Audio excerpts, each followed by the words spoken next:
Kiitoksia tuhannesti osanotosta ja juhlan onnistumisen puolesta.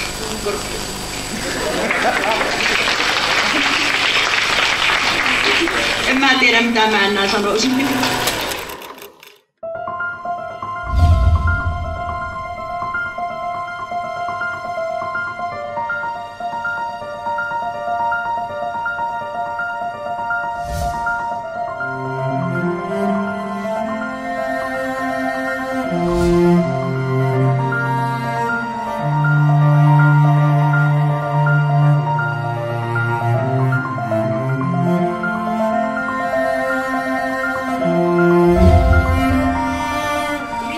Viettää todellisuudessa 13-vuotistaiteilijajuhlaansa hiustaiteen alalla. 11-vuotiaana hän on ensi kerran taiteillut tällä alalla. Liisa, tämä ilta, sen toteutus, suunnittelu on sinun työtäsi. Me teatterinaiset onnittelemme ja kiitämme sinuakin. Me rakastamme teitä molempia.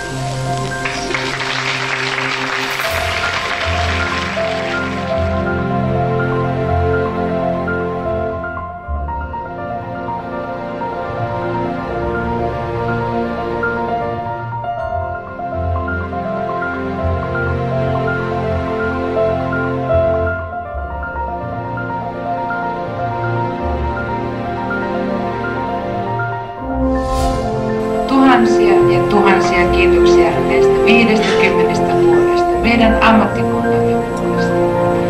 Haluamme vilpittömästi kiittää Oulussa olevaa Kampaamo parturialan kansainvälistä suurta suurlähettilätärtä.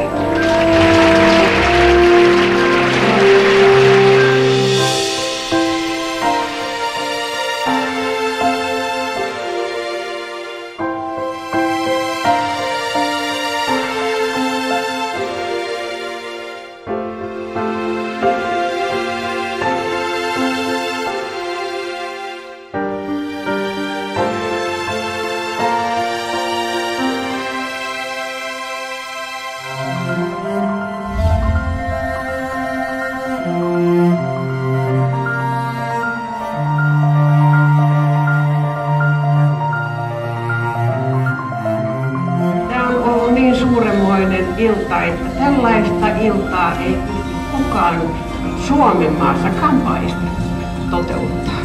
Tämä on sellainen ryhmä, tämä Virko, on Kirsti, Kaija ja Liisa. Se on niin mahtava joukko, että minä sanon, että ei Helsingissä eikä Tampereella eikä missään sellaista näytöstä ole pystytty. Olen monessa käynyt, mutta tämä oli aivan ylivoimaisesti kaikkein upea. Kiitos.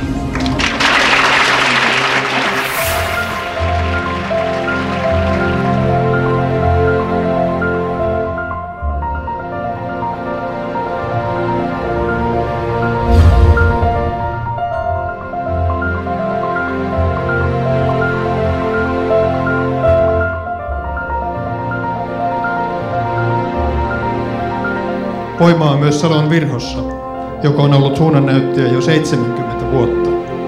Yrityksen omistajilla on ollut uskallusta ottaa riskejä, luoda uusia asioita, mikä on johtanut siihen, että saamme tänä iltana nauttia tästä hienosta kahlasta ja muodin uusista tuulista. Toivotan vielä kerran onnea 70-vuotiaalle Salon Virholle, sen työntekijöille